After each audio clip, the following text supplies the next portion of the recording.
আসসালামু আলাইকুম, সবাই কেমন আছেন? আমরা আছি সবাই আলহামদুলিল্লাহ ভালো।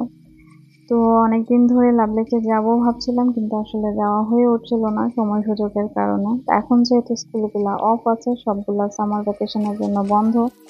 তো সেজন্য ভাবলাম যে ছেলে মেয়েদের অফ আছে, এই সুযোগে যেয়ে একটু ঘুরে আসি আর ন্যাচারাল কিছু সিনারিও দেখে আসি। তো আসা মাত্রই এখানে ড্রাইভ করে যখন ম্যাক্সিমাম 15 মিনিটের মতো হবে, যখন ভেতরে গেলাম তখনই এই যে এই হরিণটা চোখে পড়লো। আসলে এর আগে যখন গিয়েছি তখনও এরকমটা দেখতে পেয়েছি, তবে সেগুলা ছিল সন্ধ্যার পরে। সন্ধ্যার পরে যখন আমরা চলে আসতাম, ওই সময়টাতে চোখে পড়তো হরিণগুলা। তবে এবার যাওয়ার পরেই মোটামুটি এই যে এখানে আরেকটা হরিণ, এগুলো আমাদের চোখে পড়ছিল দিনের বেলাতেই। তো এজন্য মনে হচ্ছিল হয়তোবা এবার হরিণের পরিমাণ একটু বেড়েছে আগের তুলনায়। তো যার জন্য আমরা দেখতে পাচ্ছি দিনের বেলাতেও। নরমালি হরিণগুলো সন্ধ্যার পরেই বের হয়। তো এই তো ফ্ল্যামিঙ্গো বার্ড গুলা এখানে দেখতে পেলাম, আর এখানটাতে গাড়ি থামিয়ে দেন একটু ভিডিও করা, একটু ছবি তোলা, দেন এগুলা দেখে আমরা ভেতরের দিকে যাচ্ছিলাম। আর আসলে লাভলেক মেন রোড থেকে অলমোস্ট 7 to 10 কিলোমিটারের মতো হবে ভেতরের দিকে। তো এটা এতই বেশি ভেতরের দিকে রাস্তা থেকে যে ওখানে গাড়ির হর্ন পর্যন্ত যায় না। ইভেন সন্ধ্যার এই তো দেন ওরা পানি পেয়ে পানি দেখে একদম সাথে সাথে বসে পড়লো একটু খেলার জন্য। এখানে যে মাছগুলো আসছে এগুলোর সাথে একটু পান করছে বসে বসে। দেন আমরা ভেতরের দিকে যাচ্ছি। আর এখানটাতে আমার আসলে ভালো লাগে। ভালো লাগার মেন কারণটাই হচ্ছে ন্যাচারাল এই সিনারিও গুলা দেখতে পাবো সেই জন্য। একদম নিরিবিলি একটা পরিবেশ, একদম চিল্লাচিল্লি নাই, গাড়ির হর্ন নাই, সবকিছু মিলাই আসলে জায়গাটা অন্য রকমের একটা সৌন্দর্য। তো এই যে জায়গাটা, এই জায়গাটা এতটুকুই পানি, এর থেকে বেশি নাই। তবে এই যে এখানে যে একটুখানি রাস্তার মতো আছে জাস্ট ওই জায়গাটা পারাপার করার জন্য, এতটুকুই জাস্ট ওই মানে পায়ের পর্যন্ত। এছাড়া সাইডে যে জায়গাগুলা, এই যে ফিশের পাশে যে জায়গাটা, ওখানে আরেকটু গভীর।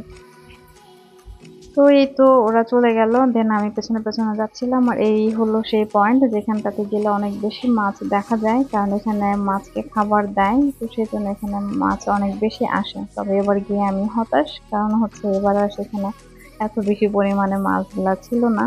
কারণ এখন আর এখানে নাকি খাবার দেয় না। তো অন্য কোথায় দেয় আমি আসলে সেটা জানি না। আমি ওখান থেকে দেন চলে আসি। দেন ওদেরকে নিয়ে একটু আপার সাইডে যাই, ওখানে গিয়ে ওরা একটু বসলো, সময় একটু দাঁড়ালো, খেললো। দেন ওখান থেকে আমরা ব্যাক করি আবার।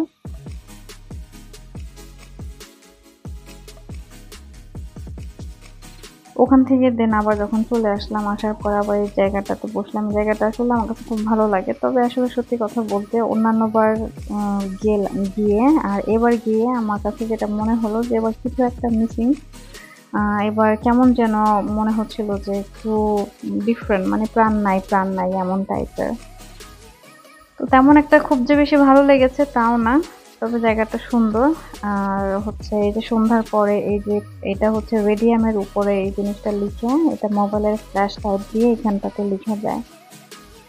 তো এই যে লিখালিখি করে দেন এখান থেকে আমরা ভাবলাম যে তাহলে এখন একটু ব্যাক করি, কারণ হচ্ছে তখন অলমোস্ট রাত 9টা 9:30টার মতো বেজে গিয়েছে। দেন ওখান থেকে আমরা চলে আসি। আর আরেকটা বিষয় হচ্ছে এখানে নতুন করে একটা ক্যাফে দেয়, তবে এই ক্যাফেটা কতদিন ধরে এটা আছে সেটা আসলে আমার এক্সাক্ট জানা নেই। তবে এর আগে আমি যে কয়বার গিয়েছি 2019 থেকে এখানটাতে যাওয়া স্টার্ট করেছি। তো এই পর্যন্ত 6বারের বেশি, 6বার মানে মিনিমাম 6বার হয়েছে, এর বেশিও হতে পারে ওখানটাতে গিয়েছি। এতদিন আসলে ক্যাফেটাতে দেখিনি, এই প্রথম ক্যাফে চোখে পড়লো। তো যাই হোক, এই যে আসার পথে একটা একটা করে হরিণ চোখে পড়ছে, ভালোই লাগছে দেখতে।